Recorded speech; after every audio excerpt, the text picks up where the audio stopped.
Assalamualaikum warahmatullahi wabarakatuh. Dari Yazid Ar-Raksi meriwayatkan dari Anas bin Malik, malaikat Jibril datang kepada Rasulullah SAW pada waktu yang tidak biasa, dengan raut muka yang berbeda dari biasanya.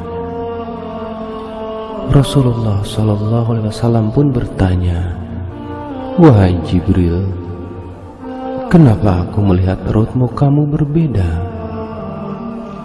Jibril menjawab, "Wahai Muhammad, aku datang kepadamu pada saat Allah Subhanahu wa Ta'ala memerintahkan supaya api neraka dinyalakan. Tidak pantas jika orang yang mengetahui bahwa neraka, siksa kubur, dan siksa Allah itu sangat dahsyat untuk bersenang sebelum dirinya merasa aman dari ancaman itu." Rasulullah SAW menjawab, "Wahai Jibril, lukiskanlah keadaan neraka itu kepadaku." Jibril berkata, "Baik." Ketika Allah Subhanahu wa Ta'ala menciptakan neraka, apinya dinyalakan 1000 tahun hingga berwarna hitam pekat, nyala dan baranya tidak pernah padam. Demi Zat yang mengutus engkau kebenaran sebagai nabi, seandainya neraka itu berlubang sebesar lubang jarum, niscaya segenap penghuni dunia akan terbakar karena panasnya. Demi Zat yang mengutus engkau dengan kebenaran sebagai nabi, seandainya ada baju penghuni neraka itu digantung di antara langit dan bumi, niscaya semua penghuni dunia akan mati karena bau busuk dan panasnya. Demi Zat yang mengutus engkau kebenaran sebagai nabi, seandainya sehasta dari mata rantai sebagaimana yang disebutkan di dalam Al-Quran diletakkan di puncak gunung, niscaya bumi sampai ke dalamnya akan meleleh. Demi Zat yang mengutus engkau kebenaran sebagai nabi, seandainya ada seorang berada di ujung barat dunia ini disiksa, niscaya orang yang berada di ujung timur akan terbakar karena panasnya. Neraka itu mempunyai 7 pintu, dan masing-masing pintu dibagi-bagi untuk laki-laki dan perempuan. Rasulullah SAW bertanya, "Apakah pintu-pintu itu seperti pintu kami?" Jibril menjawab, "Tidak. Pintu itu selalu terbuka, dan pintu yang satu berada di bawah pintu yang lain. Jarak pintu yang satu dengan pintu yang lain sejauh perjalanan 70 tahun. Pintu yang di bawahnya lebih panas 70 kali lipat dari pintu yang di atasnya. Musuh-musuh Allah Subhanahu wa Ta'ala diseret ke sana, dan jika mereka sampai di pintu itu, malaikat Zabaniyah menyambut mereka dengan membawa rantai dan belenggu. Rantai itu dimasukkan ke dalam mulutnya dan keluar dari duburnya, sedangkan tangan kirinya dibelenggu dengan lehernya, dan tangan kanannya dimasukkan ke dalam dada hingga tembus ke bahu. Setiap orang yang durhaka itu dirantai bersama setan dalam belenggu yang sama. Lantas diseret wajahnya tersungkur dan dipukul oleh malaikat dengan palu. Setiap mereka hendak keluar dari neraka lantaran kesengsaraan mereka, niscaya mereka dikembalikan ke dalam neraka." "Wahai Jibril, siapakah yang akan menempati pintu pertama?" tanya Rasulullah SAW. "Pintu pertama dinamakan Hawiyah, yang diperuntukkan bagi kaum munafik dan kafir," jawab malaikat Jibril. Rasulullah SAW sangat sedih. Lalu siapakah yang akan melewati pintu kedua? Tanya Rasul kembali. Pintu kedua dinamakan Jahim, yang diperuntukkan bagi kaum musyrikin. Jelas malaikat Jibril. Bagaimana dengan pintu ketiga? Tanya Rasulullah SAW kembali. Pintu ketiga dinamakan Syakor, yang diperuntukkan bagi kaum Sabi'in atau kaum penyembah api. Jawab malaikat Jibril. Selanjutnya, pintu keempat untuk siapa? Tanya Rasulullah SAW. Pintu keempat dinamakan Lada, untuk iblis dan pengikutnya. Jawab Jibril. Rasulullah SAW terdiam sejenak. Ia berharap tidak ada satu pintu neraka yang diperuntukkan bagi umatnya. Kemudian pintu kelima dan keenam untuk siapa? Kata Rasulullah SAW. Pintu kelima dinamakan Hutama, diperuntukkan bagi Yahudi.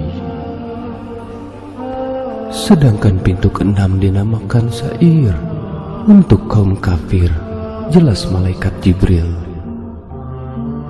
Wahai Jibril, sekarang ceritakanlah kepadaku tentang pintu neraka yang ketujuh itu.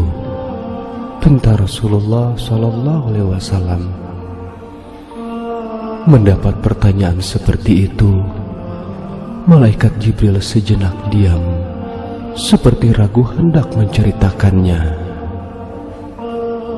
Akan tetapi, karena Rasulullah SAW terus mendesaknya, maka malaikat Jibril tak kuasa menolaknya.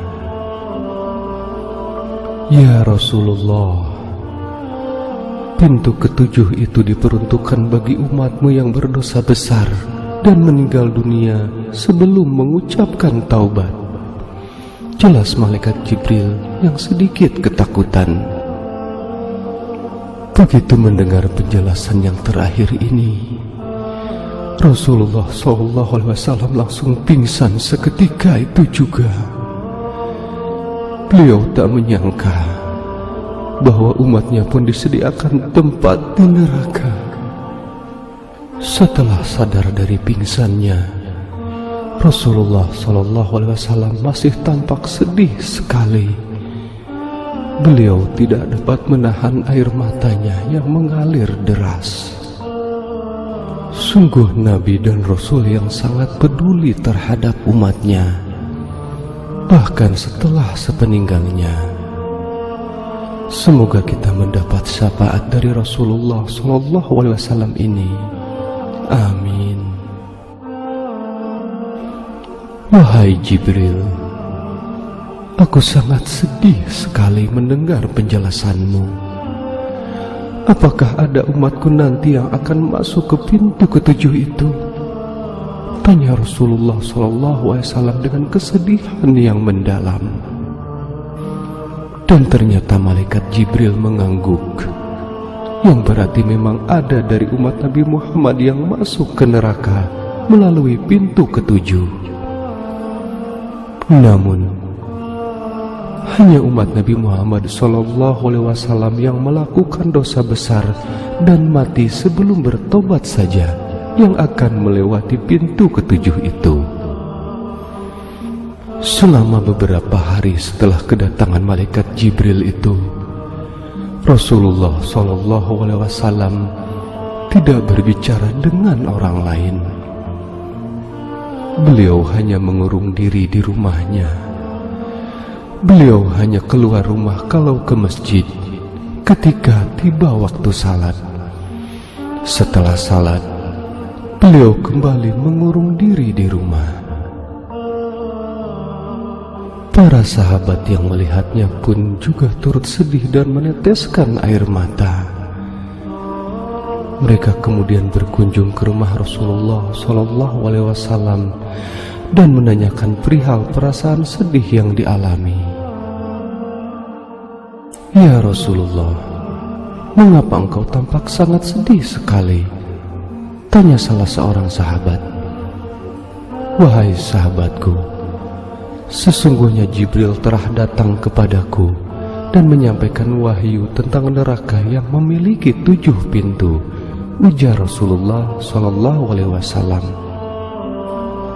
"Ya Rasulullah, adakah salah satu pintu untuk kami semua?" tanya sahabat. Dengan menitikkan air mata, Rasulullah menganggukkan kepala.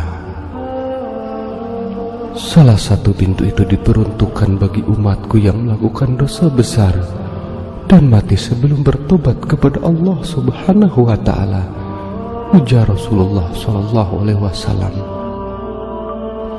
Setelah sejenak terdiam, Rasulullah SAW melanjutkan penuturannya.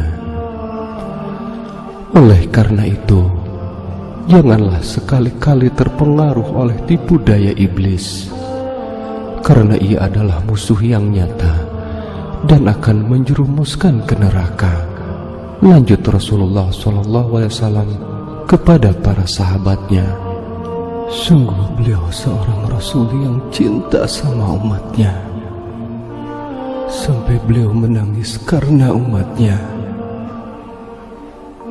Apakah kita sebagai umatnya tidak mencintai beliau? Bacakanlah selalu salawat dan salam kepada beliau sebagai tanda cinta kasih kita kepada beliau, agar kelak kita mendapat syafaat dari beliau. Allahumma salli ala Sayyidina Muhammad wa ala ali Sayyidina Muhammad. Wallahu alam bisawab."